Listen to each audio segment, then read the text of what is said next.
Hello friends, ഇന്ന് നമ്മൾ പറയാൻ പോകുന്നത് 2008 റിലീസായ അയൺ മാൻ എന്ന് പറയുന്ന മൂവിയെക്കുറിച്ചാണ്. ഈ മൂവിയെ നമ്മൾക്ക് വേണമെങ്കിൽ MCU അല്ലെങ്കിൽ മാർവൽ സിനിമാറ്റിക് യൂണിവേഴ്സിൻ്റെ ആദ്യത്തെ മൂവിയാണെന്ന് പറയാൻ സാധിക്കും. സമയം കളയാൻ നമുക്ക് കഥയിലേക്ക് കിടക്കാം. അഫ്ഗാനിസ്ഥാനിലെ US ആർമി ബേസ്, അതായത് US ആർമിയിലുള്ള കുറച്ച് പേർ അവിടെ തമ്പടിച്ചിട്ടുണ്ട് അഫ്ഗാനിസ്ഥാനിലെ ഒരു സ്ഥലത്ത്. ആ സ്ഥലത്ത് അവർ ഒരാളെ പ്രതീക്ഷിച്ചിരിക്കുകയാണ്. അതാരാണെന്ന് വെച്ചാൽ അത് പ്രശസ്തനായ ഒരു ആംസ് ഡീലറാണ്, അല്ലെങ്കിൽ ഒരു ആയുധ വിൽപ്പനക്കാരനാണ്. ഇനിയാണ് നമ്മളുടെ നായകൻ്റെ എൻട്രി വരുന്നത്. ജീനിയസ്, ബില്യണേയർ, പ്ലേ ബോയ് എല്ലാമായിട്ടുള്ള നമ്മളുടെ ആംസ് ഡീലർ അല്ലെങ്കിൽ ആയുധ വിൽപ്പനക്കാരനായിട്ടുള്ള ടോണി സ്റ്റാർക്ക് ഒരു പട്ടാള ജീപ്പിൽ കുറച്ച് സൈനികരോടൊപ്പം തങ്ങളെ കാത്തിരിക്കുന്ന US ആർമി ബേസിലേക്ക് പോയിക്കൊണ്ടിരിക്കുകയാണ്. അവിടെ ചെന്നിട്ട് തൻ്റെ ആയുധം അവർക്ക് വിൽക്കാനാണ് ടോണി സ്റ്റാർക്കിൻ്റെ ഉദ്ദേശം. ടോണി സ്റ്റാർക്ക് US ആർമി ബേസിൻ്റെ അടുത്തെത്തുന്നു. പിന്നീട് നമുക്ക് കാണാൻ സാധിക്കുന്നത് ഒരു വലിയ ഷോ ഡൗൺ ആണ്, അല്ലെങ്കിൽ അദ്ദേഹത്തിൻ്റെ ആയുധം പ്രദർശിപ്പിക്കാൻ പോവുകയാണ്. ഈ സമയത്താണ് നമുക്ക് മനസ്സിലാവുന്നത് ടോണി സ്റ്റാർക്ക് പുതിയൊരു മിസൈൽ ഡെവലപ്പ് ചെയ്തിട്ടുണ്ട്. ആ മിസൈലിൻ്റെ പേരാണ് ജെറിക്കോ. ആ മിസൈലിൻ്റെ ശക്തിയും പ്രവർത്തനവും എങ്ങനെയാണെന്ന് US ആർമി ബേസിന് ടോണി സ്റ്റാർക്ക് കാണിച്ചു കൊടുക്കുന്നു. ഇനി വരാൻ പോകുന്ന സീൻ എന്ന് പറയുന്നത് നമ്മളുടെ അയൺ മാൻ സീരീസിലെ തന്നെ ഏറ്റവും അധികം ആരാധകരുള്ള ഒരു സീനാണ്. അദ്ദേഹം US ആർമി ബേസിന് മുന്നിൽ വെച്ച് ജെറിക്കോ മിസൈലിൻ്റെ ചെറിയൊരു സാമ്പിൾ അവർക്ക് കാണിച്ചു കൊടുക്കുന്നു. അത് കിലോമീറ്ററുകൾ അകലെ പോയി വീഴുന്നു. അവിടെ നിന്ന് അത് പൊട്ടിത്തെറിച്ച് അതിൻ്റെ വേവ്സ് അല്ലെങ്കിൽ തരംഗങ്ങൾ നമ്മളുടെ ടോണി സ്റ്റാർക്കും US ആർമി ബേസ് നിൽക്കുന്ന അവിടെ വരെ വന്ന് ടോണി സ്റ്റാർക്കിനെ അല്പം മുന്നിലേക്ക് കൊണ്ടുപോകുന്നു. അതിൽ നിന്ന് US ആർമിക്ക് മനസ്സിലാവുന്നു ഈ ജെറിക്കോ എന്ന് പറയുന്ന മിസൈൽ വെറും സാധാരണ ഒരു സംഭവമല്ല, അതുണ്ടെങ്കിൽ ഏത് രാജ്യത്തിനെയും തങ്ങളുടെ കൈപ്പിടിയിൽ ഒതുക്കാൻ നമുക്ക് സാധിക്കും. ടോണി സ്റ്റാർക്ക് തൻ്റെ ഫോണിലൂടെ ഒരാളെ കോൾ ചെയ്യുന്നു. അയാൾ ടോണി സ്റ്റാർക്കിനോട് കാര്യങ്ങൾ എന്തായി എന്ന് ചോദിക്കുന്നു. അപ്പോൾ പറയുന്നു, നമ്മളുടെ ആയുധങ്ങൾ US ആർമിക്ക് വേണമെന്നാണ് പറഞ്ഞിരിക്കുന്നത്. ഈ ഒരു ഡീൽ നടന്നാൽ അത് നമ്മളെ മില്യണേഴ്സിൽ നിന്ന് ബില്യണേഴ്സ് ആക്കി മാറ്റും. അത്രയും പറഞ്ഞുകൊണ്ട് ടോണി സ്റ്റാർക്ക് ഫോൺ വയ്ക്കുന്നു. എന്നിട്ട് പട്ടാള വണ്ടിയിൽ കയറി തൻ്റെ വീട്ടിലേക്ക് തിരിക്കുന്നു. പക്ഷെ അപ്രതീക്ഷിതമായാണ് സംഭവിച്ചത്. ടോണി സ്റ്റാർക്ക് പോയിക്കൊണ്ടിരിക്കുന്ന വഴിക്ക് അദ്ദേഹം പോയിക്കൊണ്ടിരുന്ന ജീപ്പിനെ ഒരുപാട് ഭീകരവാദികൾ അല്ലെങ്കിൽ തീവ്രവാദികൾ വന്ന് ആക്രമിക്കുന്നു. ടോണി സ്റ്റാർക്കിൻ്റെ കൂടെയുണ്ടായിരുന്ന സൈനികർ അദ്ദേഹത്തെ രക്ഷിക്കാൻ ഒരുപാട് ശ്രമിക്കുന്നു. പക്ഷേ തീവ്രവാദികൾ അവരെ കൊല്ലുകയും കൂടെയുണ്ടായിരുന്ന ജീപ്പുകളെല്ലാം നശിപ്പിക്കുകയും ചെയ്യുന്നു. ടോണി സ്റ്റാർക്ക് രക്ഷപ്പെടാൻ വേണ്ടി ഒരു പാറയുടെ പിന്നിൽ പോയി ഒളിക്കുന്നു. അതിനുശേഷം തൻ്റെ ഫോൺ എടുത്ത് ആദ്യം കോൾ ചെയ്യാൻ പോവുകയായിരുന്നു. ആ സമയത്താണ് ഒരു മിസൈൽ തൻ്റെ അടുത്ത് വന്ന് വീണത് അദ്ദേഹം കണ്ടത്. അത് മറ്റൊരു മിസൈലും ആയിരുന്നില്ല. അതിൻ്റെ പേര് കണ്ടപ്പോഴാണ് ടോണി സ്റ്റാർക്ക് ഞെട്ടിപ്പോയത്. അതായത് സ്റ്റാർക്ക് ഇൻഡസ്ട്രീസിൻ്റെ, ഇദ്ദേഹത്തിൻ്റെ തന്നെ ആയുധ നിർമ്മാണ കമ്പനി നിർമ്മിച്ച ഒരു മിസൈലാണ് അദ്ദേഹത്തിൻ്റെ അടുത്ത് വന്ന് വീണിരിക്കുന്നത്. നിമിഷങ്ങൾക്കകം ആ മിസൈൽ പൊട്ടിത്തെറിക്കും. ഇദ്ദേഹത്തിന് അറിയാം താൻ ഉണ്ടാക്കുന്ന ആയുധങ്ങൾ എത്രത്തോളം മാരകമായിരിക്കുമെന്ന്. അതുകൊണ്ട് തന്നെ അദ്ദേഹം പേടിച്ച് പിന്നിലേക്ക് ആയാൻ പോകുന്നു. അപ്പോൾ തന്നെ ആ ആയുധം പൊട്ടിത്തെറിക്കുകയാണ്. അദ്ദേഹം പിന്നിലേക്ക് തെറിച്ച് നിന്ന് വീഴുന്നു. ഒറ്റനോട്ടത്തിൽ അദ്ദേഹത്തിന് ഒന്നും പറ്റിയിട്ടില്ല എന്ന് നമുക്ക് തോന്നുമെങ്കിലും പിന്നീടാണ് നമുക്ക് മനസ്സിലാവുന്നത് അദ്ദേഹത്തിൻ്റെ ബുള്ളറ്റ് പ്രൂഫും ഭേദിച്ച് ആ ആയുധം അദ്ദേഹത്തെ അപകടപ്പെടുത്തിയിരിക്കുന്നു.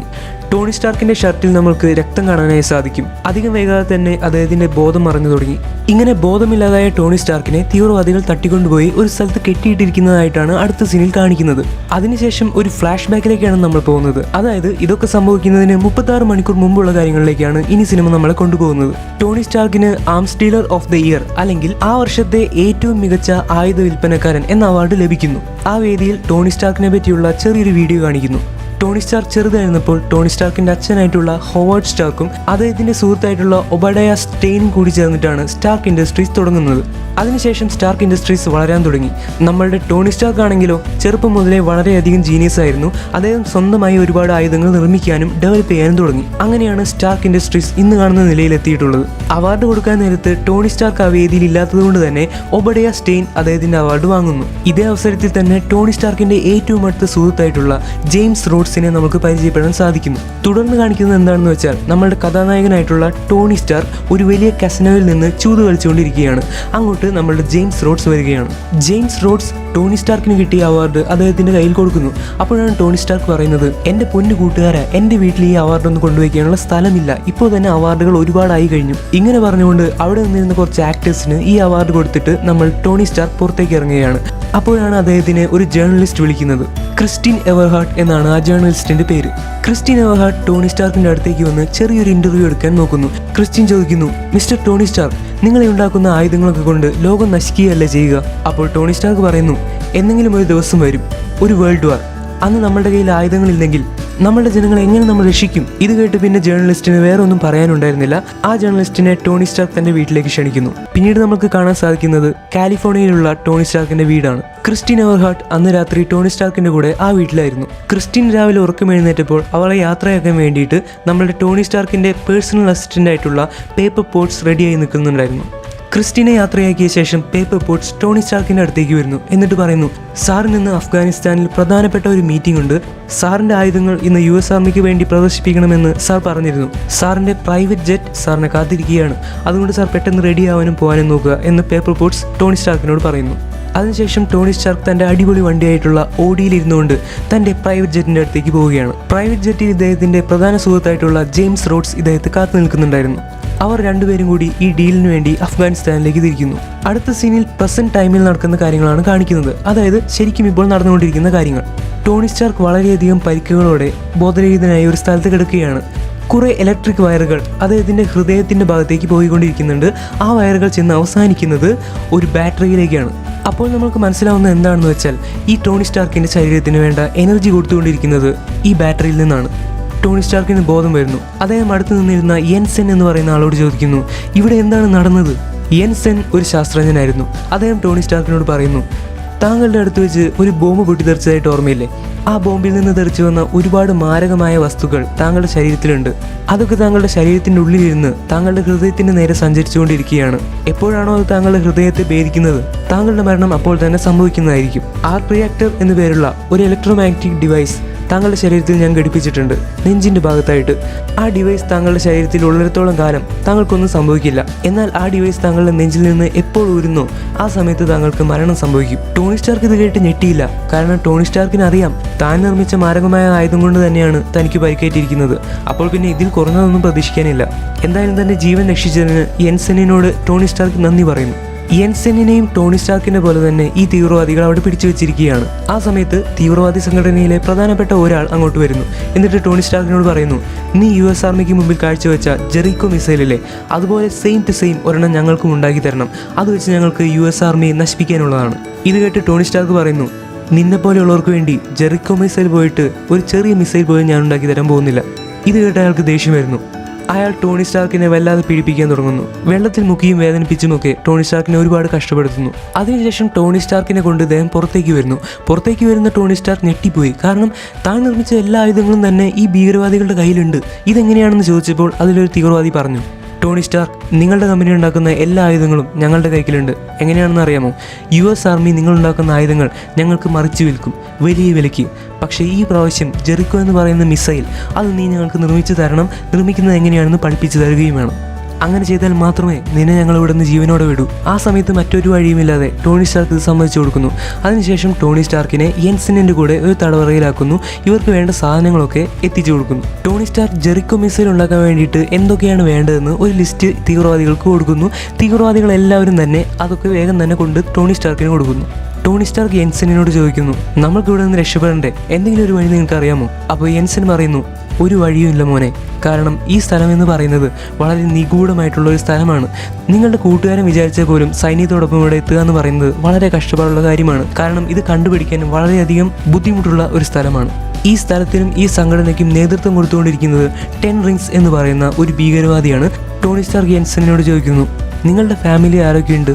അപ്പോൾ യെൻസെൻ പറയുന്നു, എൻ്റെ കുടുംബത്തിൽ എനിക്കൊരു ഭാര്യയും ഒരു മകളുമാണുള്ളത്. ഞാൻ അവരെ ഒരുപാട് സ്നേഹിക്കുന്നു. യെൻസെൻ ടോണി സ്റ്റാർക്കിനോട് അദ്ദേഹത്തിൻ്റെ കുടുംബത്തെ പറ്റി ചോദിക്കുന്നു. അപ്പോൾ ടോണി സ്റ്റാർക്ക് പറയുന്നു, എനിക്ക് കുടുംബമെന്ന് പറയാൻ ആരുമില്ല. പക്ഷേ എൻ്റെ പ്രൈവറ്റ് സെക്രട്ടറിയും എൻ്റെ ഡ്രൈവറുമാണ് എൻ്റെ കുടുംബം. എനിക്ക് എത്രയും പെട്ടെന്ന് അവരുടെ അടുത്ത് എത്തിച്ചേരണം. യെൻസെൻ ടോണി സ്റ്റാർക്കിനോട് പറയുന്നു, അപ്പോൾ എല്ലാം ഉണ്ടായിട്ടും ഒന്നുമില്ലാത്ത ഒരാളാണല്ലേ നിങ്ങൾ? ഇത് കേട്ട് ടോണി സ്റ്റാർക്ക് ഒന്നും മിണ്ടുന്നില്ല. അതിനുശേഷം യെൻസെൻ ഒരു ഐഡിയ പറയുന്നു, നമ്മൾക്കിവിടെ നിന്ന് പുറത്തു കിടക്കാൻ ഒരു വഴിയുണ്ട്. വെടിയുണ്ടകളൊന്നും ഏറ്റാൽ ഒന്നും പറ്റാത്ത ഒരു സ്യൂട്ട് നമുക്കുണ്ടാക്കണം. അതിനാവശ്യമായിട്ടുള്ള സാധനങ്ങളൊക്കെ കൊണ്ടുവരാൻ തീവ്രവാദികളോട് പറയണം. ആ മണ്ടന്മാർക്ക് അതെന്താണെന്നൊന്നും അറിയില്ല. ടോണി സ്റ്റാർക്ക് യെൻസെനിൻ്റെ ഐഡിയയോട് എഗ്രി ചെയ്യുന്നു. യെസ്, ഈ സ്യൂട്ട് ഉണ്ടാക്കി ഇവിടെ നിന്ന് രക്ഷപ്പെട്ടിട്ട് വേണം നമ്മൾക്ക് വീണ്ടും നമ്മളുടെ ഫാമിലിയുടെ അടുത്ത് എത്തിച്ചേരാൻ. അവർ അത് നിർമ്മിക്കാനുള്ള പണികൾ തുടങ്ങുന്നു. അതിനിടയ്ക്ക് ടോണി സ്റ്റാർക്ക് അദ്ദേഹത്തിൻ്റെ മിസൈലുകളിൽ നിന്ന് പലേഡിയം എന്ന് പറയുന്ന ഒരു വസ്തു വേർതിരിച്ചെടുക്കുന്നു.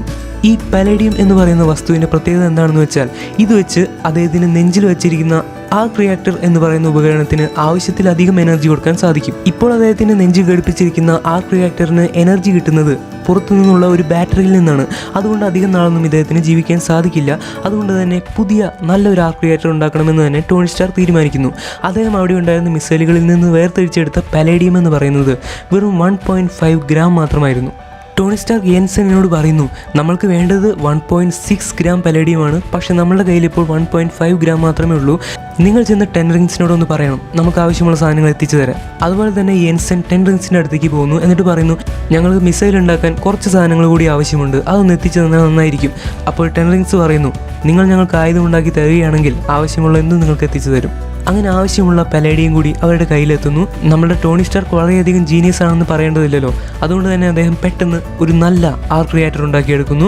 അതിന് മറ്റൊരു ബാറ്ററി പവർ ആവശ്യമില്ല. മാത്രമല്ല ഈ പുതിയ ആർക്ക് റിയാക്ടറിൻ്റെ എനർജി എന്ന് പറഞ്ഞാൽ അത് വളരെ അധികമാണ്. അതുകൊണ്ട് മറ്റൊരു മെഷീൻ പോലും പ്രവർത്തിപ്പിക്കാൻ സാധിക്കും. ടോണി സ്റ്റാർക്കും യെൻസെനും കൂടി ചേർന്ന് എന്തൊക്കെയാണ് ചെയ്യുന്നതെന്ന് CCTVയിലൂടെ 10 റിങ്സിനും മറ്റ് തീവ്രവാദികൾക്കുമൊക്കെ കാണാൻ സാധിക്കുന്നുണ്ടായിരുന്നു.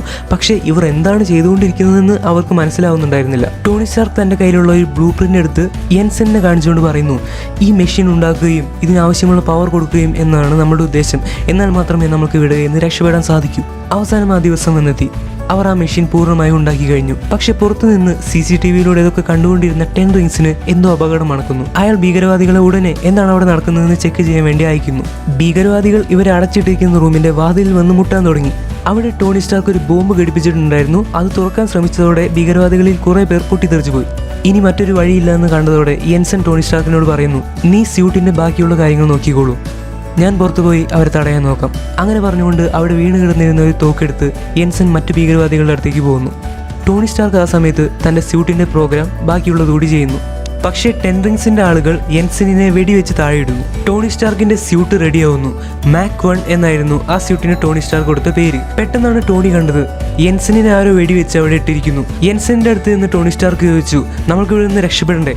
അപ്പോൾ യെൻസെൻ പറയുന്നു, എൻ്റെ കുടുംബത്തെ അവർ നേരത്തെ തന്നെ കൊന്നു, എനിക്ക് അവരുടെ അടുത്തേക്കാണ് പോകേണ്ടത്, ഞാനിതാ പോകുന്നു എന്ന് പറഞ്ഞ് യെൻസെൻ കണ്ണുകൾ അടയ്ക്കുന്നു. യെൻസെൻ മരിക്കുന്നു. ടോണി സ്റ്റാർക്കിന് ദേഷ്യം സഹിക്കാൻ കഴിഞ്ഞില്ല.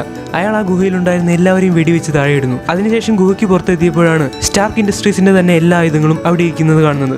ഒട്ടും തന്നെ ആലോചിക്കാതെ ആ ആയുധങ്ങളെല്ലാം കത്തിച്ച് നാശമാക്കി കളഞ്ഞുകൊണ്ട് തന്റെ സ്യൂട്ടിൽ ഘടിപ്പിച്ചിരിക്കുന്ന റോക്കറ്റ് ലോഞ്ചർ പ്രവർത്തിപ്പിച്ച് ടോണി സ്റ്റാർക്ക് ആകാശത്തേക്ക് പറന്നുയരുന്നു. പക്ഷേ ഈ സ്യൂട്ട് എന്ന് പറയുന്നത് തൽക്കാലത്തേക്ക് അവിടെ നിന്ന് രക്ഷപ്പെടാൻ വേണ്ടി മാത്രം ഉണ്ടാക്കിയതായിരുന്നു. അതുകൊണ്ട് ആ സ്യൂട്ട് അധികം നേരം വർക്ക് ചെയ്തില്ല. അതവിടെയുള്ള ഒരു മരുഭൂമിയിലേക്ക് ചെന്ന് വേഗത്തിൽ പതിക്കുന്നു.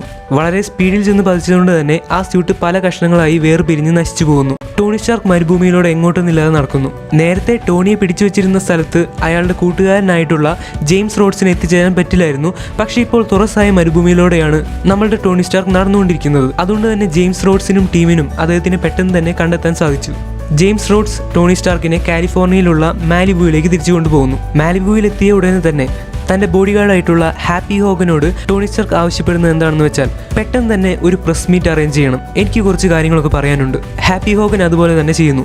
പെട്ടെന്ന് തന്നെ ഒരു പ്രസ് മീറ്റ് വിളിച്ചു കൂട്ടുന്നു. പ്രസ് മീറ്റ് നടക്കുന്ന സ്ഥലത്ത് ടോണി സ്റ്റാർക്ക് എത്തിയപ്പോൾ അദ്ദേഹത്തെ വെൽക്കം ചെയ്യാനായിട്ട് ഒബഡയ സ്റ്റീൻ, അല്ലെങ്കിൽ ടോണി സ്റ്റാർക്കിൻ്റെ പിതാവിൻ്റെ കൂട്ടുകാരനായിരുന്ന സ്റ്റാർക്ക് ഇൻഡസ്ട്രീസിൻ്റെ തന്നെ ഒരു മെയിൻ ഭാഗമായിട്ടുള്ള ആളാണ് ഒബഡയ സ്റ്റീൻ. അദ്ദേഹം അവിടെ നിൽക്കുന്നുണ്ടായിരുന്നു. പ്രസ് മീറ്റിൽ ടോണി സ്റ്റാർക്കിനോട് ക്വസ്റ്റ്യൻ ചോദിക്കാൻ വേണ്ടി ഒരുപാട് പേർ കാത്തു നിൽക്കുന്നുണ്ടായിരുന്നു. അവർ ഓരോ ക്വസ്റ്റ്യൻസായി ചോദിക്കാൻ തുടങ്ങി. മിസ്റ്റർ ടോണി സ്റ്റാർക്ക്, എങ്ങനെയാണ് നിങ്ങളെ പിടിച്ചുകൊണ്ടുപോയത്? ആരാണ് നിങ്ങളെ പിടിച്ചുകൊണ്ടുപോയത്? അഫ്ഗാനിസ്ഥാനിൽ വെച്ച് അവർ നിങ്ങൾ എന്തൊക്കെയാണ് ചെയ്തത്? എങ്ങനെയാണ് നിങ്ങൾ അവിടെ നിന്ന് രക്ഷപ്പെട്ടു പോകുന്നത്? ഇങ്ങനെ ഒരുപാട് ചോദ്യങ്ങൾ ചോദിക്കാൻ തുടങ്ങി. ഇനിയാണ് അയൺമാൻ 1 മൂവിയിലെ ഏറ്റവും ഹാർട്ട് ടച്ചിങ് ആയിട്ടുള്ള ഒരു സീൻ കടന്നു വരുന്നത്. ടോണി സ്റ്റാർക്ക് എല്ലാവരോടും പറയുന്നു, നമ്മൾക്കെല്ലാവർക്കും നിലത്തിരുന്ന് സംസാരിക്കാം. ഞാനും ഇന്ന് നിലത്താണ് ഇരിക്കുന്നത്, നിങ്ങളും നിലത്തിരിക്കൂ. അങ്ങനെ എല്ലാവരും നിലത്തിരിക്കുന്നു. ടോണി സ്റ്റാർക്ക് പതിയെ തൻ്റെ കഥ പറയാൻ തുടങ്ങുന്നു. എങ്ങനെയാണ് തന്നെ പിടിച്ചുകൊണ്ട് പോയത്, എന്നാണ് അവിടെ നടന്നതെന്നൊക്കെ. തൻ്റെ കമ്പനിയായിട്ടുള്ള സ്റ്റാർക്ക് ഇൻഡസ്ട്രീസ് ഉണ്ടാക്കിയ ഉപകരണങ്ങൾ വെച്ച് തന്നെ ഭീഷണിപ്പെടുത്തിയെന്നും ആ ഉപകരണങ്ങൾ വെച്ച് എത്രമാത്രം പാവങ്ങളെയാണ് കഷ്ടപ്പെടുത്തിക്കൊണ്ടിരിക്കുന്നതെന്നും ടോണി സ്റ്റാർക്ക് അവിടെയുള്ള പ്രസ് മീറ്റുകാരോട് പറയുന്നു. അതിനുശേഷം മറ്റൊരു പ്രധാന അറിയിപ്പ് കൂടി കൊടുക്കുന്നു. ഇത്രയും നാൾ നിങ്ങൾ സ്റ്റാർക്ക് ഇൻഡസ്ട്രീസിനെ സ്നേഹിച്ചതിന് നന്ദി. എന്നാൽ ഈ ആയുധ കച്ചവടം ഇത് ഞാൻ നിർത്താൻ പോവുകയാണ്. ഇത് കേട്ട് അവിടെ കൂടി നിന്നവരൊക്കെ ഞെട്ടിപ്പോയി. ഇത്രയധികം ലാഭത്തിൽ പ്രവർത്തിച്ചുകൊണ്ടിരിക്കുന്ന ഒരു ആയുധ നിർമ്മാണ കമ്പനി, അതും സ്റ്റാർക്ക് ഇൻഡസ്ട്രീസ്, ലോകത്തിലെ തന്നെ ടോപ്പസ്റ്റ് വെപ്പൺസ് ആണ് ഇവിടെ വിൽക്കപ്പെടുന്നത്. ഈ കമ്പനിയിൽ ആയുധ വിൽപ്പന നിർത്താൻ പോവുകയാണെന്നോ? എല്ലാവരും അത്ഭുതപ്പെട്ടു പോയി. പിന്നീട് അതിനെക്കുറിച്ചുള്ള ചോദ്യങ്ങളായി. അപ്പോൾ അവരെ മാനേജ് ചെയ്യാൻ വേണ്ടി ഒബഡിയ സ്റ്റെയിൻ അങ്ങോട്ട് കയറി വരുന്നു. ടോണി സ്റ്റാർക്കിനെ മാറ്റിയ ശേഷം ഒബഡിയ സ്റ്റെയിൻ അവിടെയുള്ളവരോട് പറയുന്നു, ടോണിക്ക് അഫ്ഗാനിസ്ഥാനിൽ വെച്ച് ഒരുപാട് മാനസിക സംഘർഷം അനുഭവിക്കേണ്ടി വന്നിട്ടുണ്ട്. അതുകൊണ്ട് അവൻ്റെ മാനസിക നില ഇപ്പോൾ നോർമൽ ആയതിനു ശേഷം ഞങ്ങളൊരു തീരുമാനം അറിയിക്കുന്നതായിരിക്കും. ഒബഡിയ സ്റ്റെയിൻ ടോണി സ്റ്റാർക്കിൻ്റെ അടുത്ത് നിന്ന് ചോദിക്കുന്നു, ടോണി, നീ എന്തൊക്കെയാണ് ഈ പറയുന്നത്? ആയുധ കച്ചവടം നിർത്തണമെന്നോ? അതുപോട്ടെ, നീ എങ്ങനെയാണ് അവിടെ നിന്ന് രക്ഷപ്പെട്ടു വന്നത്? ടോണി ഉണ്ടായ കാര്യങ്ങളൊക്കെ പറയുന്നു. നമ്മളുടെ സ്റ്റാർക്ക് ഇൻഡസ്ട്രീസ് ഉണ്ടാക്കുന്ന എല്ലാ ആയുധങ്ങളും ആ ഭീകരവാദികളുടെ കയ്യിലുണ്ട്. അവർക്കിനി ജെറിക്കോ മിസൈൽ കൂടി ഉണ്ടാക്കി കൊടുക്കണമെന്ന് പറഞ്ഞിട്ടാണ് എന്നെ പിടിച്ചുകൊണ്ട് പോയത്. ഞാനതിന് സമ്മതിച്ചില്ല. അപ്പോൾ എന്നെ കൊല്ലാൻ നോക്കി. അവസാനം അവിടെ നിന്ന് രക്ഷപ്പെടാൻ വേണ്ടി എനിക്കൊരു സ്യൂട്ട് ഉണ്ടാക്കേണ്ടി വന്നു. മാത്രമല്ല എൻ്റെ ആരോഗ്യനില ആകെ അപകടത്തിലായിരുന്നു. ഇപ്പോൾ എന്നെ സംരക്ഷിച്ചുകൊണ്ടിരിക്കുന്നത് ഒരു ആർക്ക് റിയാക്ടർ എന്ന് പറയുന്ന ഡിവൈസാണ്. ഒബഡിയ സ്റ്റെയിനിന് ടോണി സ്റ്റാർക്കിൻ്റെ ആർക്ക് റിയാക്ടർ കാണണം എന്ന് പറയുന്നു. ടോണി സ്റ്റാർക്ക് പതുക്കെ തൻ്റെ ഷർട്ട് അഴിച്ച് അത് കാണിച്ചു കൊടുക്കുന്നു. അപ്പോൾ ഒബഡിയ സ്റ്റെയിൻ പറയുന്നു, ഈ സാധനം അടിപൊളിയാണല്ലോ. ഈ കണ്ടുപിടുത്തം ലോകത്തിന് കാണിച്ചു കൊടുക്കുകയാണെങ്കിൽ നമ്മൾ ഇനിയും വേറെ ലെവലിലെത്തും. പക്ഷേ ടോണി സ്റ്റാർക്ക് തീരുമാനം മാറ്റാൻ പോകുന്നുണ്ടായിരുന്നില്ല. ടോണി സ്റ്റാർക്ക് അദ്ദേഹത്തിനോട് പറഞ്ഞു, ഞാനൊരു തീരുമാനം എടുത്തു കഴിഞ്ഞു, ഇനി അത് ഞാൻ മാറ്റില്ല. വീട്ടിൽ തിരിച്ചു തന്ന ടോണി സ്റ്റാർക്ക് ഇപ്പോൾ തന്നെ നെഞ്ചിൽ ഘടിപ്പിച്ചിരിക്കുന്ന ആർക്ക് റിയാക്ടർ ഒന്നുകൂടി പുതുക്കി പണിയാൻ തീരുമാനിക്കുന്നു. അങ്ങനെ കുറച്ചുകൂടി ഇംപ്രൂവ്ഡ് ആയിട്ടുള്ള ഒരു വെർഷൻ അദ്ദേഹം ഉണ്ടാക്കിയെടുക്കുന്നു. അതിനുശേഷം പെപ്പർ പോട്ട്സിനെ അടുത്തേക്ക് വിളിച്ചിട്ട് പറയുന്നു, നീ എനിക്കൊരു സഹായം ചെയ്തു തരണം. എൻ്റെ നെഞ്ചിൽ വെച്ചിട്ടുള്ള ഈ ആർക്ക് റിയാക്ടർ എടുത്ത് മാറ്റി പുതിയ ആർക്ക് റിയാക്ടർ അതിൻ്റെ സ്ഥാനത്ത് പിടിപ്പിച്ചു തരണം. ചെയ്യാൻ പേടിയുണ്ടായിരുന്നെങ്കിലും പെപ്പർ പോട്ട്സ് ടോണി സ്റ്റാർക്ക് പറഞ്ഞ പോലെ തന്നെ ചെയ്യുന്നു. എന്നിട്ട് ചോദിക്കുന്നു, എന്തിനാണ് ഈ ആർക്ക് റിയാക്ടർ നെഞ്ചിൽ വെച്ചിരിക്കുന്നത്? ടോണി സ്റ്റാർക്ക് അതിൻ്റെ ഉപയോഗം എന്താണെന്നും അതെങ്ങനെയാണ് തൻ്റെ ജീവൻ രക്ഷിച്ചുകൊണ്ടിരിക്കുന്നതെന്നും പെപ്പർ പോട്ട്സിനോട് പറഞ്ഞു കൊടുക്കുന്നു. എന്നിട്ട് പഴയ ആർക്ക് റിയാക്ടർ കൊണ്ട് നശിപ്പിച്ച് കളയാൻ പറയുന്നു. ഇതേ സമയത്ത് ടോണി സ്റ്റാർക്ക് പോയി വീണ മരുഭൂമിയിൽ നിന്ന് മാക് 1 എന്ന് പറയുന്ന സ്യൂട്ട് 10 റിങ്സ് കണ്ടെടുക്കുന്നു. എന്നിട്ട് അതേ മാതൃകയിലുള്ള പുതിയൊരു സ്യൂട്ട് നിർമ്മിക്കാൻ അദ്ദേഹം പരിശ്രമം തുടങ്ങുന്നു. ടോണി സ്റ്റാർക്ക് ആണെങ്കിലോ തൻ്റെ ബേസ്മെൻറ്റിൽ പുതിയ അയൺമാൻ സ്യൂട്ട് ഉണ്ടാക്കാൻ, അതായത് മാർക്ക് 2 എന്ന് പറയുന്ന ഡെവലപ്ഡ് ആയിട്ടുള്ള സ്യൂട്ട് വേർഷൻ ഉണ്ടാക്കാൻ ശ്രമിക്കുന്നു. ആദ്യം അദ്ദേഹം പണിയെടുക്കുന്നത് കാൽഭാഗത്താണ്. അതായത് ഈ സ്യൂട്ടിൻ്റെ കാൽഭാഗമാണല്ലോ ഏറ്റവും അധികം പ്രധാനപ്പെട്ടത്. ഒരു സ്ഥലത്ത് ഉറച്ചു നിൽക്കണമെങ്കിലും എല്ലാത്തിനും അദ്ദേഹത്തിൻ്റെ ചെരുപ്പുകൾ വളരെയധികം ബലമുള്ളതായിരിക്കണം. അദ്ദേഹം കാലുകളിൽ പിടിപ്പിച്ചിരുന്നത് സിലിണ്ടറിക്കൽ റോക്കറ്റ് ആയിരുന്നു. അതായത് ഒരു മനുഷ്യനെ ശരിയായ രീതിയിൽ ആകാശത്ത് പറക്കാൻ സഹായിക്കുന്ന തരത്തിലുള്ള റോക്കറ്റ്സ്. അദ്ദേഹം ആദ്യം അതിൻ്റെ 10% മാത്രം യൂസ് ചെയ്ത് പറക്കാൻ ശ്രമിക്കുന്നു. എല്ലാം ശരിക്കും പ്രവർത്തിക്കുമെന്നാണ് വിചാരിച്ചത്. പക്ഷേ 10% തന്നെ വളരെ അധികമായിരുന്നു. ആ ചെരുപ്പുകൾ അദ്ദേഹത്തിനെ മൊത്തത്തോടെ പൊക്കിക്കൊണ്ടുപോയി റൂഫിൻ്റെ മുകളിൽ കൊണ്ടിരിക്കുന്നു. അദ്ദേഹത്തിന് മനസ്സിലായി 10% വെച്ച് ശരിയാവില്ല. അപ്പോൾ അദ്ദേഹം അതിൻ്റെ പവർ 1%ലേക്ക് കുറയ്ക്കുന്നു. അതിനുശേഷം ഒന്നും കൂടി ട്രൈ ചെയ്ത് നോക്കുമ്പോൾ അദ്ദേഹത്തിന് ശരിയായ രീതിയിൽ എയറിൽ പൊങ്ങി നിൽക്കാൻ സാധിക്കുന്നുവെന്ന് മനസ്സിലായി. കുറച്ച് നാളുകൾക്കുള്ളിൽ തന്നെ പുതിയൊരു മാക് 2 എന്ന് പറയുന്ന സ്യൂട്ട് അദ്ദേഹം തയ്യാറാക്കിയെടുക്കുന്നു. മുൻപത്തേതിനേക്കാൾ ചെറിയ ഷേപ്പിലുള്ളതും എന്നാൽ അതിനേക്കാൾ അധികം നന്നായി പ്രവർത്തിക്കുന്നതുമായ സ്യൂട്ടായിരുന്നു മാക് 2. മാക് 2 ഉപയോഗിച്ച് അദ്ദേഹം ആകാശത്തേക്ക് പറക്കാൻ ശ്രമിക്കുന്നു. ഈ സ്യൂട്ടിലുണ്ടായിരുന്ന കമ്പ്യൂട്ടർ സിസ്റ്റം എന്ന് പറയുന്നത് ജാർവിസ് എന്നു പേരുള്ള അദ്ദേഹത്തിൻ്റെ കമ്പ്യൂട്ടർ അസിസ്റ്റൻ്റ് ആയിരുന്നു. ജാർവിസിനോട് ടോണി സ്റ്റാർക്ക് പറയുന്നു, സ്യൂട്ടിൻ്റെ ഫുൾ പവർ എടുത്ത് പറ്റാവുന്നത്ര ഉയരത്തിലേക്ക് പോകട്ടെ. അങ്ങനെ സ്യൂട്ടിൻ്റെ ഫുൾ പവർ ഇനേബിൾ ആക്കി ആകാശത്തേക്ക് പറ്റുന്നത്ര വേഗത്തിൽ പറ്റുന്നത്ര ഉയരത്തിലേക്ക് അയൺമാൻ സ്യൂട്ട് കുതിക്കുന്നു. എന്നാൽ ഒരുപാട് ഉയരത്തിലെത്തി കഴിഞ്ഞപ്പോഴാണ് ടോണി സ്റ്റാർക്കിന് ഒരു കാര്യം മനസ്സിലായത്. യന്ത്രത്തിൻ്റെ പ്രവർത്തനം നിൽക്കാൻ തുടങ്ങിയിരിക്കുന്നു. കാരണം ആകാശത്തേക്ക് പോകും തോറും മാക് 2 സ്യൂട്ടിൽ ഐസ് വന്ന് അടിഞ്ഞുകൂടിക്കൊണ്ടിരിക്കുകയാണ്. തണുപ്പ് കൂടിയത് കാരണമാണ് ഇത് സംഭവിക്കുന്നത്. അങ്ങനെ ഐസ് അടിഞ്ഞുകൂടി യന്ത്രം സ്റ്റക്ക് ആവുന്നു, പ്രവർത്തനം നിൽക്കുന്നു. ടോണി സ്റ്റാർക്ക് സ്യൂട്ടിനോടൊപ്പം നേരെ താഴേക്ക് വീഴാൻ തുടങ്ങുന്നു. മെഷീൻ റീസ്റ്റാർട്ട് ചെയ്യാൻ ഒരുപാട് വട്ടം ടോണി സ്റ്റാർക്ക് ജാർവിസിനോട് പറയുന്നുണ്ടായിരുന്നു. പക്ഷെ അത് സാധിക്കുന്നുണ്ടായിരുന്നില്ല. പക്ഷേ ടോണി സ്റ്റാർക്കിന്റെ ഭാഗ്യത്തിന് താഴെ വീഴാറായപ്പോഴേക്കും അതിൽ പറ്റിപ്പിടിച്ചിരുന്ന ഐസിന്റെ കട്ടി കുറയാനും പെട്ടെന്ന് തന്നെ മെഷീൻ പ്രവർത്തിക്കാൻ തുടങ്ങുകയും ചെയ്തു. അങ്ങനെ അന്ന് ടോണി സ്റ്റാർക്ക് രക്ഷപ്പെട്ട ടോണി സ്റ്റാർക്ക് ഉടൻ തന്നെ ഈ സ്യൂട്ടുമായിട്ട് അദ്ദേഹത്തിന്റെ ഹോമിലെ ബേസ്മെന്റിലെത്തുന്നു. വീട്ടിലെത്തിയ ടോണി സ്റ്റാർക്ക് ഒരു ഗിഫ്റ്റ് ബോക്സ് കാണുകയാണ്. അത് മറ്റാരും കൊടുത്തതല്ല, പെപ്പർ പോട്ട്സ് ആണ് അതവിടെ വെച്ചിരുന്നത്. മറ്റൊന്നുമല്ല, അദ്ദേഹം കളയാൻ പറഞ്ഞ പഴയ ആർക്ക് റിയാക്ടർ അതൊന്നുകൂടി ഡെക്കറേറ്റ് ചെയ്ത് പുതിയൊരു പാക്കിലാക്കിയാണ് അവിടെ വെച്ചിരുന്നത്. അതിലെഴുതിയിരുന്നത് Tony Stark has a heart, അതായത് ടോണി സ്റ്റാർക്കിന് ഒരു ഹൃദയമുണ്ടെന്ന്. ഇത് കണ്ട് ടോണിക്ക് വളരെയധികം സന്തോഷം വന്നു. ഇപ്പോഴത്തെ പ്രശ്നം എന്താണ്? മുകളിലേക്ക് പോകുന്തോറും ഐസ് വന്ന് അടിഞ്ഞുകൂടി യന്ത്രം പ്രവർത്തിക്കാതെയാവുന്നു. അപ്പോൾ അത് മാറ്റിയെടുക്കാൻ എന്താണ് വഴി? ടോണി സ്റ്റാർക്ക് വെറും ഒരു മില്യണയർ മാത്രമല്ല, തലയ്ക്കകത്ത് ആൾതാമസമുള്ള ആളാണ്. അദ്ദേഹം ഒരു സയൻറ്റിസ്റ്റ് കൂടിയാണല്ലോ. അപ്പോൾ അദ്ദേഹം കണ്ടെത്തുന്നു ടൈറ്റാനിയവും ഗോൾഡും തൻ്റെ സ്യൂട്ടിൽ ഉപയോഗിക്കുകയാണെങ്കിൽ ഈ ഐസ് അടിഞ്ഞുകൂടുന്നത് നിർത്താൻ സാധിക്കും. അങ്ങനെ അദ്ദേഹം അതുപോലെ ചെയ്യുന്നു, പുതിയൊരു സ്യൂട്ട് ഡെവലപ്പ് ചെയ്തെടുക്കുന്നു. അപ്പോഴാണ് ന്യൂസിൽ കാണുന്നത് ഒബഡിയ സ്റ്റെയിൻ കാലിഫോർണിയയിൽ പുതിയൊരു ഫംഗ്ഷൻ വെച്ചിട്ടുണ്ട്. പക്ഷേ ടോണി സ്റ്റാർക്കിനെ മാത്രം അങ്ങോട്ട് ഇൻവൈറ്റ് ചെയ്തിട്ടില്ല അത്ര. ടോണി സ്റ്റാർക്ക് വിചാരിച്ചു, എന്നെ ക്ഷണിച്ചിട്ടില്ലെന്നോ? എന്നാലൊന്ന് അറിയണമല്ലോ. അദ്ദേഹം ഉടനെ തന്നെ തൻ്റെ ഓടിക്കാർ എടുത്ത് അങ്ങോട്ട് പോകുന്നു. അവിടെ എത്തിയ അദ്ദേഹം പെപ്പർ പോട്ട്സിനെ കാണുന്നു. പെപ്പർ പോട്ട്സിനെ അവിടെ കണ്ട് അദ്ദേഹത്തിന് വളരെയധികം സന്തോഷം തോന്നി. അദ്ദേഹം പെപ്പറിൻ്റെ കൂടെ ഡാൻസ് കളിക്കാനും ഡ്രിങ്ക് ചെയ്യാനും തുടങ്ങുന്നു. പെട്ടെന്നാണ് അവിടേക്ക് ന്യൂസ് റിപ്പോർട്ടറായിട്ടുള്ള ക്രിസ്റ്റീൻ എവർഹാർട്ട് കടന്നു വരുന്നത്. ക്രിസ്റ്റീൻ ടോണി സ്റ്റാർക്കിനോട് വളരെ ഇമ്പോർട്ടൻ്റ് ആയിട്ടുള്ള ഒരു കാര്യം പറയുന്നു. നിങ്ങൾ കൊടുത്ത ജെറിക്കോ മിസൈൽസ് ഉപയോഗിച്ച് അഫ്ഗാനിസ്ഥാനിലെ ഗുൽമിറ എന്ന് പറയുന്ന ഒരു ഗ്രാമത്തിൽ തീവ്രവാദികൾ വളരെയധികം അക്രമം അഴിച്ചുവിട്ടിരിക്കുകയാണ്. അവിടെയുള്ളവരെ കൊല്ലുകയും മറ്റുമൊക്കെ ചെയ്തിട്ടാണ് ജെറിക്കോയുടെ എക്സ്പെരിമെന്റ്സ് അവർ നടത്തിക്കൊണ്ടിരിക്കുന്നത്. എന്തൊക്കെയാണ് നിങ്ങളുടെ കമ്പനി ചെയ്തുകൊണ്ടിരിക്കുന്നത്? ടോണി സ്റ്റാർക്കിന് ഇത് കേട്ട് വല്ലാതെ ദേഷ്യം വരുന്നു. താനാണെങ്കിൽ ആയുധ നിർമ്മാണം നിർത്താൻ വിചാരിച്ചിരിക്കുകയാണ്. അപ്പോൾ പിന്നെ ആരായിരിക്കും ഈ ജെറിക്കോ മിസൈൽ തീവ്രവാദികൾക്ക് കൊടുത്തിരിക്കുക? ന്യായമായിട്ടും ആ സംശയം ഒബഡയ സ്റ്റെയിനിന്റെ മേലാണ് പോകുന്നത്. പെട്ടെന്ന് തന്നെ ടോണി ഒബഡയ സ്റ്റെയിനിന്റെ അടുത്ത് പോയി ചോദിക്കുന്നു, നിങ്ങൾ എന്തിനാണ് അവർക്ക് ആ മിസൈലുകൾ കൊടുത്തത്? അപ്പോൾ ഒബഡയ സ്റ്റെയിൻ ടോണിയോട് പറയുന്നു, മോനെ, ഇത് ബിസിനസ്സാണ്. പണത്തിനു വേണ്ടി ഞാൻ ഏതറ്റം വരെയും പോകും. അത് പറഞ്ഞുകൊണ്ട് ഒബഡയ അവിടെ നിന്ന് പോകുന്നു. ടോണിക്ക് ദേഷ്യം എങ്ങനെ കൺട്രോൾ ചെയ്യണമെന്ന് അറിയുന്നുണ്ടായിരുന്നില്ല. അദ്ദേഹം പെട്ടെന്ന് തന്നെ തൻ്റെ വീട്ടിലെത്തുന്നു. അവിടെ ന്യൂസ് വെച്ച് നോക്കുമ്പോഴാണ് വീണ്ടും ദേഷ്യം വരുന്നത്. അതായത് അഫ്ഗാനിസ്ഥാനിലെ ഗുൽമിറ എന്ന് പറയുന്ന ഗ്രാമത്തിൽ തീവ്രവാദികൾ ആളുകളെ കൊന്നുകൊണ്ടിരിക്കുകയാണത്രേ. സ്ത്രീകളെയും കുട്ടികളെയും അടക്കം കൊന്നുകൊണ്ടിരിക്കുകയാണ്. ഇത് കേട്ട് ടോണിക്ക് നിയന്ത്രിക്കാനായില്ല. അദ്ദേഹം പെട്ടെന്ന് തന്നെ പോയി മാക് 2 എന്ന് പറയുന്ന തൻ്റെ സ്യൂട്ടിൽ ഒരുപാട് എക്സ്പെരിമെൻറ്റ്സ് നടത്താൻ തുടങ്ങി. ഒരുപാട് പുതിയ ആയുധങ്ങൾ അതിൽ പിടിപ്പിക്കാൻ തുടങ്ങി. അത് എക്സ്പെരിമെൻറ്റ് ചെയ്ത് അവസാനം മാക് 3 എന്ന് പറയുന്ന ഒരു സ്യൂട്ട് ഉണ്ടാക്കുന്നു. അതാണ് യഥാർത്ഥ അയൺമാൻ സ്യൂട്ട് എന്ന് പറയുന്നത്. ഒന്നും നോക്കിയില്ല, ഉടനെ തന്നെ സമയം കളയാതെ അഫ്ഗാനിസ്ഥാനിലേക്ക് പറക്കുന്നു. ഗുൽമിറ എന്ന് പറയുന്ന ഗ്രാമത്തിൽ ചെന്ന് ലാൻഡ് ചെയ്യുന്നു. അവിടെ തീവ്രവാദികൾ ഒരു ചെറിയ കുട്ടിയെയും അയാളുടെ അച്ഛനെയും കൊല്ലാൻ പോവുകയായിരുന്നു. ആ സമയത്താണ് അയൺമാൻ അവിടെ ചെന്ന് ഇറങ്ങുന്നത്. പിന്നെ ഇങ്ങോട്ട് കുറച്ചു നേരത്തേക്ക് രോമാഞ്ചം നിറയ്ക്കുന്ന തരത്തിലുള്ള ഫൈറ്റ് സീനുകളായിരുന്നു. വന്നവരെയും നിന്നവരെയും കണ്ടവരെയും ഒക്കെ അയൺമാൻ തൂക്കിയടിച്ച് തൂഫാനാക്കി കളഞ്ഞു. അവരിലെ തീവ്രവാദികളുടെ മെയിൻ ആളെ പിടിച്ച് ഈ നിൽക്കുന്ന പാവപ്പെട്ട ജനങ്ങളുടെ ഇടയിലേക്ക് ഇട്ടുകൊടുത്ത്, ഇനി ഇയാളെ നിങ്ങൾക്ക് ഇഷ്ടമുള്ളത് ചെയ്യാം എന്ന് പറഞ്ഞ് അയൺമാൻ അവിടെ നിന്ന് പറക്കുന്നതിൻ്റെ ഇടയ്ക്കാണ് അയൺമാനെ ഒരു പീരങ്കി വെച്ച് വെടിവെച്ച് താഴെ ഇടുന്നത്. താഴെ വീണ അയൺമാൻ പതുക്കെ എഴുന്നേൽക്കുന്നു. എന്നിട്ട് തൻ്റെ കയ്യിൽ ഘടിപ്പിച്ചിരിക്കുന്ന ചെറിയൊരു റോക്കറ്റ് ആ പീരങ്കിയുടെ നേരെ വിടുന്നു. എന്നിട്ട് തിരിച്ചു നടന്നു വരുന്നു. ഇനി വരുന്ന സീനാണ് ഏറ്റവും രോമാഞ്ചം തരുന്നത്. ആ ചെറിയൊരു റോക്കറ്റ് കാരണം വലിയൊരു പൊട്ടിത്തെറിയാണ് അവിടെ നടക്കുന്നത്. ഈ പൊട്ടിത്തെറി എയർഫോഴ്സുകാർ അവിടെ ഘടിപ്പിച്ചിരിക്കുന്ന സാറ്റലൈറ്റിലൂടെ മനസ്സിലാക്കുന്നു. ആരാണ് ഇത്ര വലിയ പൊട്ടിത്തെറി ഇപ്പോൾ നടത്തിയത്? അങ്ങനെ എന്താണ് അവിടെ വന്നിട്ട് പോയതെന്ന് അറിയാൻ വേണ്ടി അവിടെയുള്ള മെയിൻ പൈലറ്റ് കുറച്ച് യുദ്ധവിമാനങ്ങൾ അങ്ങോട്ട് അയക്കുന്നു. അവർ അയൺമാൻ സ്യൂട്ടിൽ പറക്കുന്ന ടോണി സ്റ്റാർക്കിനെ കണ്ടെത്തുന്നു. പക്ഷേ എന്താണ് ഈ സാധനം എന്ന് കണ്ടുപിടിക്കാൻ അവർക്ക് കഴിയുന്നുണ്ടായിരുന്നില്ല. അങ്ങനെ അവർ അയൺമാനെ ആക്രമിക്കാൻ തുടങ്ങി. ഏറ്റവും പുതിയ ടെക്നോളജി ആയതുകൊണ്ട് തന്നെ ആ വിമാനങ്ങൾക്കൊന്നും അയൺമാൻ്റെ രോമത്തിൽ പോലും തൊടാൻ സാധിക്കുന്നുണ്ടായിരുന്നില്ല. എന്നാൽ ഇവരാണെങ്കിൽ അയൺമാനെ വിട്ട് പിന്നിൽ നിന്ന് പോകുന്നുണ്ടായിരുന്നില്ല. അങ്ങനെ പിന്തുടരുന്നതിൻ്റെ ഇടയ്ക്ക് അതിലൊരു വിമാനം കേടാവുകയും അതിലിരുന്ന പൈലറ്റ് താഴേക്ക് വീഴുകയും ചെയ്യുന്നു. പക്ഷേ അയാളുടെ ശരീരത്തിലുണ്ടായിരുന്ന പാരച്യൂട്ട് തുറക്കുന്നുണ്ടായിരുന്നില്ല. അത് വർക്കായില്ലെങ്കിൽ താഴെ വീണ് മരിക്കുമെന്ന് ഉറപ്പല്ലേ. പക്ഷേ അയൺമാൻ പെട്ടെന്ന് തന്നെ താഴേക്ക് പറന്ന് അയാളെ രക്ഷിക്കുന്നു. അതിനുശേഷം തൻ്റെ സുഹൃത്തായിട്ടുള്ള ജെയിംസ് റോഡ്സിനെ വിളിച്ച് പറയുന്നു, ആ സ്യൂട്ടിൻ്റെ ഉള്ളിലുള്ളത് മറ്റാരുമല്ല, അത് ഞാനാണ്. നീ പെട്ടെന്ന് തന്നെ ആ യുദ്ധവിമാനങ്ങളോട് തിരിച്ചു പോകാൻ പറയണം.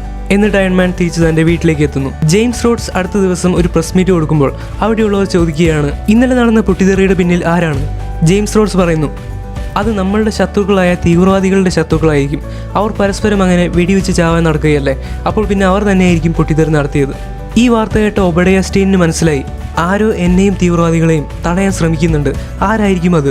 ഒബഡയ ഉടനെ തന്നെ ടെൻ റിങ്സിൻ്റെ അടുത്തേക്ക് പോകുന്നു. എന്നിട്ട് ചോദിക്കുന്നു, അതാരായിരിക്കാം? അപ്പോൾ ടെൻ റിങ്സ് പറയുന്നു, അത് മറ്റാരുമല്ല, അത് ടോണി സ്റ്റാർക്കാണ്. ഞങ്ങളുടെ കയ്യിൽ നിന്ന് രക്ഷപ്പെടാൻ വേണ്ടിയിട്ടും അവനൊരു സ്യൂട്ട് നിർമ്മിച്ചിരുന്നു. നിങ്ങളൽപ്പം സൂക്ഷിച്ചോ, അവൻ നിന്നെയും കൊല്ലും.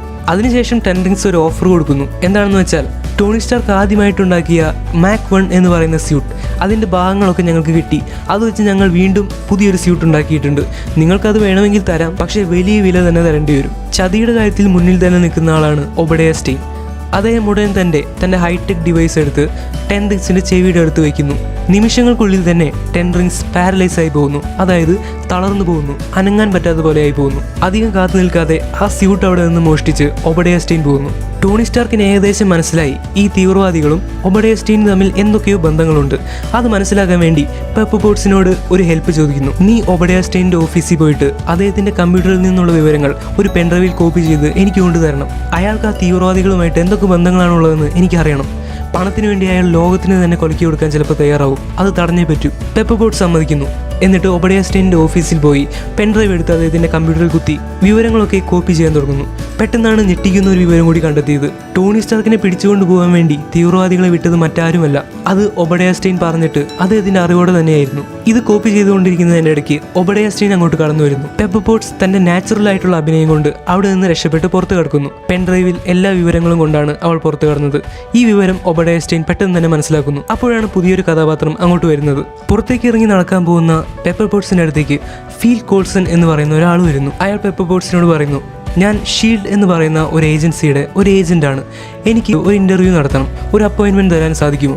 ഒബഡയ സ്റ്റെയിൻ തന്നെ പിന്തുടരുമെന്നും തന്നെ കൊല്ലാൻ നോക്കുമെന്നും പെപ്പർ പോട്ട്സിന് അറിയാമായിരുന്നു. അതുകൊണ്ട് തന്നെ തൻ്റെ ഒരു സുരക്ഷയ്ക്ക് വേണ്ടിയിട്ട് ഫീൽ കോൾസനെ തൻ്റെ കൂടെ കൂട്ടുന്നു. എന്നിട്ട് അപ്പോയിന്റ്മെന്റ് ഒക്കെ റെഡിയാക്കി തരാം എന്ന് പറയുന്നു. തൻ്റെ രഹസ്യങ്ങളൊക്കെ ലോകത്തിന് മുമ്പിൽ തുറക്കപ്പെടും എന്ന് മനസ്സിലായ ഒബഡയ സ്റ്റെയിൻ പേടിക്കാൻ തുടങ്ങി. അയാൾ ഉടനെ തന്നെ തൻ്റെ സയന്റിസ്റ്റിന്റെ അടുത്ത് എത്തിയിട്ട് പറയുന്നു, നിങ്ങൾ ആർക്ക് റിയാക്ടർ ഉണ്ടാക്കാൻ തുടങ്ങിയിട്ട് കുറെ നാളായല്ലോ, വല്ലതും നടക്കൂ. അവിടെ ഉണ്ടായിരുന്ന ശാസ്ത്രജ്ഞർ ഉണ്ടാക്കിക്കൊണ്ടിരുന്ന ആർക്ക് റിയാക്ടറിന്റെ മോഡൽ ഒബഡയ സ്റ്റെയിനിന് കാണിച്ചു കൊടുക്കുന്നു. അത് ഏകദേശം ഒരു ചെറിയ മുറിയുടെ അത്ര തന്നെ വലിപ്പമുള്ളതായിരുന്നു. അതിൻ്റെ ആണെങ്കിൽ പണി പൂർത്തിയായിട്ടുമില്ല. അപ്പോൾ ഒബഡയ സ്റ്റെയിൻ ദേഷ്യപ്പെട്ട് ശാസ്ത്രജ്ഞനോട് പറയുന്നു, ആ ടോണി സ്റ്റാർക്ക് ഉണ്ടല്ലോ, അവൻ ഗുഹയിൽ ഒറ്റയ്ക്കിരുന്ന് കയ്യിൽ കിട്ടിയ സാധനങ്ങൾ വെച്ചിട്ടാണ് ഒരു ആർക്ക് റിയാക്ടർ പെട്ടെന്ന് ഉണ്ടാക്കിയെടുത്തത്. നിങ്ങളെ കൂട്ട് എന്താ അത് പറ്റാത്തത്? അപ്പോൾ സയൻറ്റിസ്റ്റ് പറയുന്നു, സാർ, ടോണി സ്റ്റാർക്കാണ്, ഞങ്ങളെ കൊണ്ട് പറ്റുന്നതല്ല ഞങ്ങൾക്ക് ചെയ്യാൻ പറ്റൂ. ഒബഡയ സ്റ്റെയിൻ നിരാശനായിട്ട് അവിടെ നിന്ന് പോകുന്നു. വേറെ ഒരു വഴിയും അദ്ദേഹത്തിന് മുമ്പിൽ കണ്ടില്ല. നേരെ അദ്ദേഹം മാലിബുവിലുള്ള ടോണി സ്റ്റാർക്കിന്റെ വീട്ടിലേക്ക് ചെല്ലുന്നു. അവിടെ സോഫയിൽ ഇരുന്നിരുന്ന ടോണി സ്റ്റാർക്കിനെ അദ്ദേഹത്തിന്റെ കയ്യിലുള്ള ചെറിയ ഉപകരണം വെച്ച് പാരലൈസ് ആകുന്നു. ടോണി സ്റ്റാർക്കിന് അടുത്ത 15 മിനിറ്റ് നേരത്തേക്ക് അനങ്ങാൻ പോലും പറ്റിയില്ല. ഈ ഒരു തക്കം നോക്കി അയൺമാന്റെ നെഞ്ചിൽ നിന്ന് ആ ചെറിയ ആർക്ക് റിയാക്ടർ ഊരിയെടുത്ത് ഒബഡയ സ്റ്റെയിൻ പെട്ടെന്ന് തന്നെ സ്ഥലം വിട്ടു. താൻ മരിക്കാൻ പോവുകയാണെന്ന് ടോണി സ്റ്റാർക്കിന് മനസ്സിലായി. അപ്പോഴാണ് ടോണിക്ക് ഓർമ്മ വന്നത്, പെപ്പർ പോട്ട്സിനോട് താൻ കളയാൻ പറഞ്ഞിരുന്ന പഴയ ആർക്ക് റിയാക്ടർ അത് അവൾ എനിക്ക് ഗിഫ്റ്റായി തന്നിട്ടുണ്ട്. പെട്ടെന്ന് തന്നെ അതെടുക്കാൻ സാധിച്ചാൽ ഞാൻ രക്ഷപ്പെടും. അദ്ദേഹം വളരെ കഷ്ടപ്പെട്ട് ഏന്തി വലിഞ്ഞ് ആ പഴയ ആർക്ക് റിയാക്ടർ ഇരിക്കുന്ന സ്ഥലത്തേക്ക് എത്തുന്നു.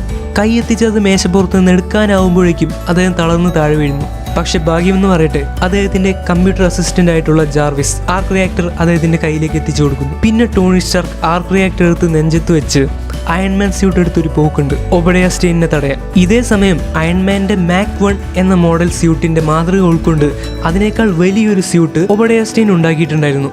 അതിലൊരു സാധനത്തിന്റെ മാത്രം കുറവുണ്ടായിരുന്നുള്ളൂ, അതിന് പവർ കൊടുക്കാനായിട്ടുള്ള ആർക്ക് റിയാക്ടർ. ആ സാധനവും ഇപ്പോൾ ടോണി സ്റ്റാർക്കിന്റെ കയ്യിൽ നിന്ന് എടുത്തു.